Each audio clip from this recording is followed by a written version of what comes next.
जय हिंद दोस्तों, कैसे हैं आप सभी। तो चलिए मैट्रिक्स का एक छोटा सा क्वेश्चन सॉल्व करते हैं। यदि आप क्लास 12th में हैं और आपको मैट्रिक्स में प्रॉब्लम होता है तो चलिए इस प्रॉब्लम को हम सॉल्व कर लेते हैं।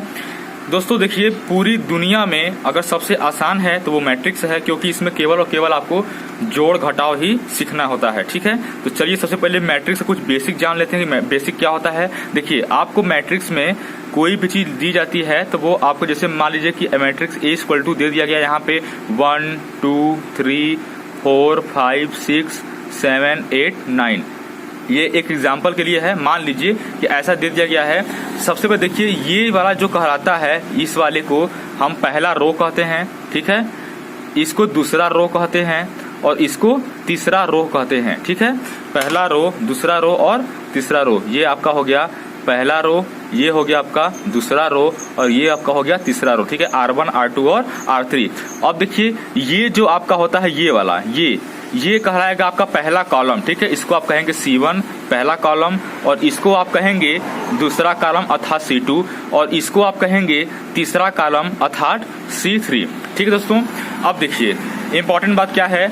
यदि आपका यहाँ पे जो 1 लिखा हुआ आपको दिख रहा है, यहाँ पे 1, इस 1 को इसके जगह पे हम ये लिख सकते हैं। देखिए A इक्वल टू, इसको कहेंगे A11। ठीक है, A11 क्यों कहेंगे, क्योंकि ये देखिए दोस्तों यहाँ पे जो 1 है वो पहले रो का है और पहले कॉलम का है। ठीक है, जो ये 1 किसके हिस्से में है, तो पहले रो और पहले कॉलम। ठीक है, रो को कहते हैं आवर्त और कॉलम को कहते हैं स्तंभ।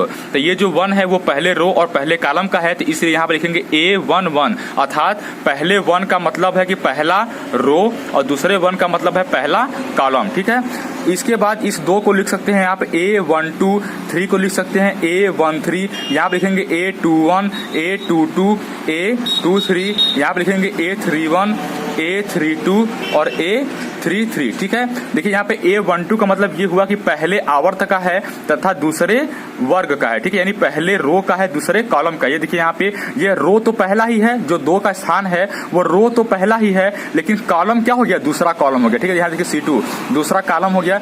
एकदम सेम जैसा दैनिक जागरण में पहले पजल आता था, शायद अब भी आता होगा, तो जो पजल का जो जैसे होता है वैसे ही है, सेम टू सेम। ठीक है, यहाँ पे जो 3 है, यहाँ पे क्या हो जाएगा, ये पहले रो का ही है लेकिन तीसरे कॉलम का है, इसलिए यहाँ पे लिख गया है A13, अर्थात पहला रो और तीसरा कॉलम। ठीक है, ये जस्ट लाइक इसी तरह यह है A21, जैसे आपका हो जाएगा, ये आपका हो जाएगा दूसरा रो। ठीक है, ये दूसरे रो का है और पहले कॉलम और पहला कॉलम। ठीक है, उसी प्रकार ये सब है। आप उम्मीद करता हूँ कि आप समझ गए होंगे इस बात को। तो चलिए अब यहाँ पे इसको सॉल्व करते हैं।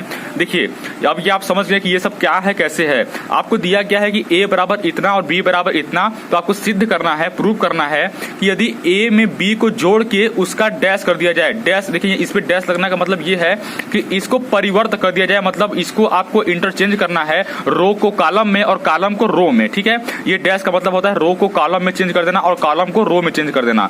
तो यदि आप इसको पूरे पहले A और B को जोड़ के यदि आप इसका परिवर्त करते हैं तो ये बराबर आना चाहिए A के परिवर्त धन B के परिवर्त के। तो चलिए सॉल्व करते हैं पहले इसको। सबसे पहले आप पहले A प्लस B निकाल लीजिए। तो A प्लस B निकालने के लिए A वाले को लिखिए -1 2 3 5 7 9 -2 1 1। ठीक है, उसके बाद आप B वाले को लिखिए। B का क्या है, -4 1 -5 1 2 0 1 3 1। ठीक है, इतना लिखने के बाद आप दोनों को जोड़ दीजिए। तो दोनों को जोड़ने के लिए क्या कहेंगे भैया, ये देखिए A प्लस B है, तो यहाँ पे आप प्लस लगा दीजिए। क्या लगा दीजिए, प्लस। दोनों को जोड़ लीजिए। तो देखिए ये जो A11 है ये इसके A11 से जुड़ेगा। ठीक है, इससे ये जुड़ेगा, इससे ये जुड़ेगा, इससे ये जुड़ेगा, इससे ये जुड़ेगा, इससे ये जुड़ेगा, इससे ये जुड़ेगा, इससे ये जुड़ेगा, इससे ये जुड़ेगा और इससे ये जुड़ेगा। ठीक है, तो चलिए हम जोड़ते हैं। मैंने कहा था ना दोस्तों कि ये बहुत ही आसान है, केवल आपको जोड़ आना चाहिए, एडिशन। ये लीजिए, -1 में हम जोड़ दिए -4। ठीक है, आप चिन्ह का बहुत ध्यान रखेंगे, पॉजिटिव निगेटिव ये आप बहुत अच्छे से ध्यान रखेंगे। ठीक है, वरना लोगों से गलती यही होती है कि वो चिन्ह का ध्यान नहीं देते हैं। ठीक है, ये है 2 तो 2 हो जाएगा और प्लस, यहाँ 1 है तो +1 हो गया, यहाँ 3 है 3 हो जाएगा और यहाँ -5 है तो प्लस जोड़ देंगे, इसमें क्या -5। इसी तरह ये अब मैं तुरंत कर देता हूँ, 5 + 1 7 + 2, यहाँ पे 9 + 0 9 + 0, यहाँ पे कर देता हूँ -2 1 -2 धन 1, यहाँ पर जाएगा 1 धन 3, 1 धन 3, 1 धन 1, 1 धन 1, ठीक है। ये लीजिए, अब इसको जोड़ देते हैं फटाक से। a plus B equal to plus minus minus होगा, ठीक है, और माइनस माइनस जुड़ जाएगा तो हो जाएगा -5, यहाँ हो जाएगा 3, यहाँ हो जाएगा -5, यहाँ आ जाएगा -2, यहाँ हो जाएगा 6, यहाँ हो जाएगा 9, यहाँ हो जाएगा 9, यहाँ हो जाएगा -1, यहाँ हो जाएगा 4, यहाँ हो जाएगा 2, ठीक है दोस्तों। देखिए a plus B equal to आपका फाइनली ये आ गया, ठीक है। a प्लस बी जब ये मिल गया, अब इसका आपको करना क्या है, इसका आपको करना है ये a प्लस बी का डैश, यानी इसको परिवर्त कर देना है, ठीक है। तो इसको यदि आप a प्लस बी का यदि आप डैश करेंगे तो मैं बोला हूं कि आपको रो को बदल देना है कॉलम में। तो ये है पहला रो, तो पहले रो को आप लिखेंगे पहले कॉलम में, तो लिखिए -5, 3, -2, ठीक है। देखिए हम जो पहला रो था उसको हमने पहला कॉलम बना दिया और दूसरे रो को दूसरा कॉलम बना देंगे, तो 6 9 9, ये हो गया 6 9 9, और ये है -1 4 2, ये हो जाएगा -1 4 2, ये लीजिए, ठीक है। ये हो गया आपका, ये आपका हो गया a प्लस बी पे डैश, ठीक है, ये आपका परिवर्त हो गया, राइट। अब देखिए ये आपका तो एक साइड तो हल हो गया, अब इसी प्रकार इस साइड को भी हल करके देखते हैं क्या यह बराबर आता है। बराबर आएगा तो हमारा आंसर सही होगा, ठीक है। तो चलिए इस पेज पे तो स्पेस नहीं है, मैं इसके बाजू वाले पेज पे कर लेता हूँ, ठीक है। तो चलिए पहले आप a का पहले आप परिवर्त ज्ञात कर लीजिए। आपको यहाँ पे देखिए a का डैश निकालना है, पहले a का डैश, तो पहले आप a का डैश निकाल लीजिए। पहले देखिए a बराबर क्या दिया है, a बराबर दिया है आपका -1 2 3 5 7 9 और -2 1 1, ठीक है। ये आपका दिया है a इक्वल टू, तो आप a डैश निकालेंगे तो यहाँ भी आप रो को कॉलम में चेंज करेंगे, तो ये हो जाएगा आपका, ये हो जाएगा -1 5 -2, और ये हो जाएगा -1 5 -2 हो गया, और ये हो जाएगा 2 7 1, और ये हो जाएगा 3 9 1, ठीक है।